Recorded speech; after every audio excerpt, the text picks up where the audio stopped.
Allez, on s'élance avec Franck Nivard qui a choisi de partir tout à l'extérieur, isolé avec Dauphin du Max Franc, alors que Dusty Wood s'est montré fautif. Destin Carizet, Duc du Lupin et surtout le numéro 16 du Noyer, très rapide, alors que le favori a marqué une petite hésitation, une faute même pour Duel du Gers, qui se retrouve désormais dans la deuxième partie du peloton. C'est terminé pour le numéro 9, Dusty Wood, qui vient d'être disqualifié. Et du Noyer, Jean-Michel Bazir qui s'installe en tête. Duc du Lupin est en deuxième position. On note que le peloton s'étire quelque peu avec tout à l'extérieur Dimo Docagne, le numéro 4, qui est obligé de progresser en quatrième épaisseur à cet instant.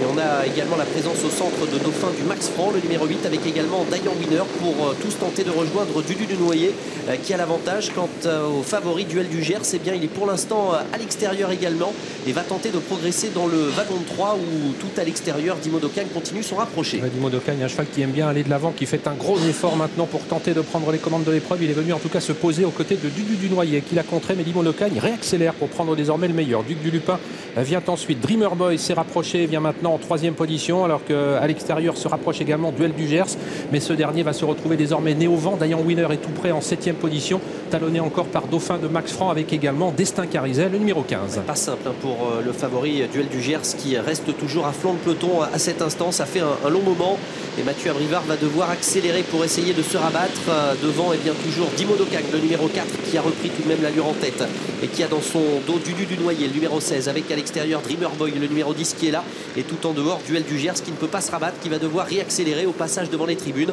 On note un petit peu plus loin côté corps Duc du Lupin qui patiente alors qu'il reste un tour de piste à parcourir. Un petit peu plus loin trotte également Dayan Winner, le numéro 7, devant encore le 8, Dauphin du Max Franc. Ça va être très compliqué pour Duel du Gers, même si ce dernier prend les commandes de l'épreuve à un tour de l'arrivée. Il a dû faire un gros effort, le kilomètre sur le pied de 13,2, avec donc Duel du Gers qui a l'avantage, qui vient de relayer Dimo Docagne, sollicité à son extérieur. Dreamer Boy est tout près, suivi encore par Dayan Winner, par du Noyer côté corde, alors que Dauphin du Max Franc, un bon parcours, il est environ 7/8e. Duc du Lupin toujours à mi-peloton, avec également Destin Carizet, alors que les concurrents abordent dans quelques instants la ligne opposée. Ils sont au kilomètre. Il faudrait motiver qui sollicite Dreamer Boy pour prendre l'avantage maintenant sur Duel du Gers, avec également du Noyer qui est toujours côté corde, qui va devoir se sortir de ce piège à l'arrière, faute de droit d'auteur, le numéro 6, et les attentistes vont essayer de revenir, comme d'ailleurs Dauphin du Max Franc, le numéro 8, qui a été assez discret.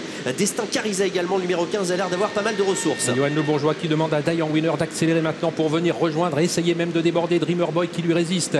On est toujours bien placé ensuite avec Duel du Gers, avec Dauphin du Max Franc, alors que Destin Carizet a eu un très bon parcours, est en 5e position devant Dimo Docagne qui reste côté corps. Le numéro 6 a été disqualifié. C'est Dauphin du Max Franc, le numéro 8 maintenant, qui va tenter de prendre l'avantage sur Dayan Winner. Dreamer Boy toujours très sollicité, va tenter de repartir du Noyer, et pour l'instant fermé côté corps derrière Dimo Docagne. Quelques attentistes vont tenter de revenir, mais c'est Franck Nivard avec Dauphin du Max Franc maintenant qui tente de prendre l'avantage. Attention à Destin Carizet également qui s'annonce. Dauphin du Max Franc qui a l'avantage, mais Destin Carizet se fait de plus en plus pressant côté corde. Dreamer Boy se montre courageux, de même que Duel du Gers. Début de la ligne droite finale avec Dauphin du Max Franc qui est débordé maintenant par Destin Carizet. Destin Carizet qui file maintenant vers la victoire. Dauphin du Max Franc est en deuxième position, mais il est débordé par Dimo Docagne, par Duel du Gers qui est très courageux, et par également côté corde Dreamer Boy, alors qu'on finit fort tout à l'extérieur avec le numéro 5, Défi Calande. Destin Carizet va s'imposer, Dimo Docagne est deuxième, Défi Calande à la photographie pour la troisième place avec Duel du Gers, et c'est le 10 Dreamer Boy qui sera 5e.